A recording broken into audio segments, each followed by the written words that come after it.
Babul kunuti, babnya kunut fi sholatil duhri, di dalam sholat duhur. Sekarang pembahasan kita tentang kunut di waktu sholat duhur. Akhbarana Sulaiman bin Salmin al-Balhi qala haddatsana Nadhr qala ambana Isyam an Yahya an Abi Salamah an Abi Hurairah. Qala berkata sopo Abu Hurairah, la uqarribanna, niscaya akan mendekatkan sungguh aku, maksudnya mencontohkan, memperagakan, lakum untuk kalian, salata Rasulillah, pada salatnya Rasulullah sallallahu alaihi wasallam. Abu Hurairah ini salah satu sahabat Nabi yang sangat-sangat dekat dengan Nabi, dan beliau ini orang yang paling banyak hadisnya, sahabat Nabi yang paling banyak hadisnya. Abu Hurairah berkata, saya akan mendekatkan untuk kalian, saya akan memperagakan untuk kalian tentang sholatnya Rasulullah sallallahu alaihi wasallam. Qala berkata sopo Abi Salamah, muridnya Abu Hurairah, fakana maka ada sopo Abu Hurairah ta Abu Hurairah iku ya kenutu kunut siapa Abu Hurairah firrok atil akhirati, di dalam rekaat yang akhir, min sholatid duhri, dari sholat duhur, wa sholatil isya'il akhirah, dan di dalam sholat isya yang akhir. Sholat isya yang akhir itu ya sholat isya itu kadang disebut sholat isya akhir atau disebut atamah. Wa sholatis subhi, dan di dalam sholat subuh. Abu Salamah menceritakan bahwa Abu Hurairah, gurunya, pernah melaksanakan kunut, dikerjakan di rekaat yang akhir dari sholat duhur, dari sholat isya yang akhir, maupun dari sholat subuh.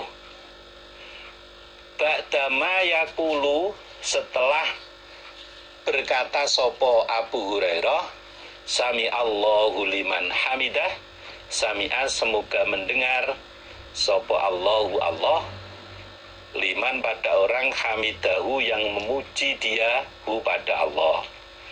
Kunut yang dikerjakan oleh Abu Hurairah di dalam sholat duhur rakaat akhir, sholat isya yang akhir, dan sholat subuh itu setelah Abu Hurairah mengucapkan kalimat sami Allahu liman hamidah. Artinya bacaan kunut itu dibaca oleh Abu Hurairah setelah bangun dari rukuk di rakaat yang akhir. Berdasarkan hadis ini berarti kunut yang diperagakan oleh Abu Hurairah mencontohkan apa yang pernah dikerjakan oleh Nabi, berarti kunut itu dikerjakan di rakaat akhir setelah bangun dari rukuk, dari sholat duhur, sholat isya akhir, dan sholat subuh.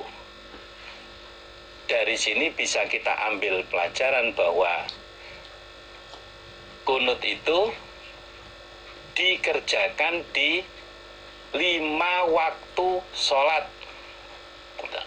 Berdasarkan hadis-hadis yang kita kaji ini, berarti kunut itu dikerjakan di 5 waktu sholat. Tidak hanya dalam 1 waktu sholatan, tapi di 5 waktu sholat. Fayada'u, maka mendoakan siapa Abu Hurairah lil mu'minina, manfaat untuk orang-orang iman, wayal anu, dan melaknati sopo Abu Hurairah al kafarota pada orang-orang kufur. isi doa kunut yang dibaca oleh Abu Hurairah itu mendoakan baik untuk orang-orang iman dan mendoakan jelek untuk orang-orang yang kufur. Ini berarti isi doa kunut itu mendoakan manfaat untuk orang iman dan mendoakan jelek kepada orang-orang yang kufur, orang-orang yang kalau zaman dulu ya orang-orang yang memusuhi pada Nabi Muhammad. Mudah-mudahan apa yang kita kaji Allah memberikan manfaat dan barokah. Nah, terkait dengan pelaksanaan kunut seperti ini dari hadis yang kita baca, ya inilah yang kita praktekkan. Adapun ada pihak-pihak lain yang tidak seperti yang kita kaji, ya monggo silakan. Tentunya mereka yang tidak seperti yang kita kerjakan ini punya dasar tersendiri. Lah, kita yang sudah mengkaji dan tahu dasarnya seperti ini, ya kita praktekkan seperti yang kita pelajari. Tidak perlu saling menyalahkan satu sama yang lainnya demi terciptanya situasi yang kondusif, ya, demi terciptanya situasi yang kondusif. Kita tahu hadis seperti ini kita praktekkan. Adapun pihak-pihak lain yang tidak sama dengan kita, ya kita beri toleransi, ya, kita beri toleransi supaya dalam melaksanakan ibadah tidak terjadi hal-hal yang tidak kita inginkan. Pihak lain melaksanakan seperti itu, monggo, tentunya pihak lain juga punya dasar. Kita melaksanakan seperti ini, kita juga laksanakan karena kita punya dasar. Sehingga kehidupan dalam melaksanakan ibadah kepada Allah bisa terlaksana dengan nyaman, dengan tenang. Tarkul kunuti, meninggalkan kunut, artinya tidak lagi melaksanakan kunut. Akhbarana Ishaq bin Ibrahim qala ambana Mu'ad bin Hisham qala haddatsani abi an Qatadah an Anas anna Rasulullah, sesungguhnya Rasulullah sallallahu alaihi wasallam iku konata kunut siapa Nabi syahron selama 1 bulan. Menurut penjelasan Anas bin Malik, Nabi pernah kunut selama 1 bulan. Yada'u, berdoa siapa Nabi ala hayyin, berat atas desa min ahya'il arabi, dari beberapa desa Arab. Isi kunut Nabi mendoakan berat bagi desa dari beberapa desa yang ada di Arab sana. Kalau yang sudah kita kaji di depan tadi, berat untuk orang Riklin, orang-orang Dakwan maupun orang-orang Usayyah. Summa tarokahu, kemudian meninggalkan siapa Nabi pada kunut. Lalu Nabi tidak lagi melaksanakan kunut. Selesai 1 bulan Nabi kunut, kemudian Nabi menghentikan kunutnya. Berdasarkan hadis ini berarti kunut yang dilaksanakan oleh Nabi itu hanya selama 1 bulan. Nabi mendoakan jelek bagi penduduk desa dari beberapa desa Arab yang saat itu dinilai oleh Nabi menentang pada Allah dan menentang pada Rasulnya. Akhbarona Qutaibah an Khalaf wa huwa, adapun Khalaf iku ibnu Khalifah, anak laki-lakinya Khalifah. An Abi Malik al-Asja'i an Abi, ini anak cucunya bapak dan anaknya sama-sama jadi mubalek ini, gitu. Khalaf anaknya Khalifah, gitu, jadi mubalek. Qala berkata sopo Abi, sholat itu sholat aku Abi khalfa Rasulillah, di belakang Rasulullah sallallahu alaihi wasallam.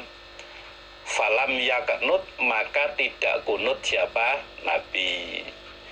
Abi, bapaknya Abi Malik, bercerita, saya pernah sholat di belakang Nabi, makmum pada Nabi. Ternyata saat itu Nabi tidak melaksanakan kunut.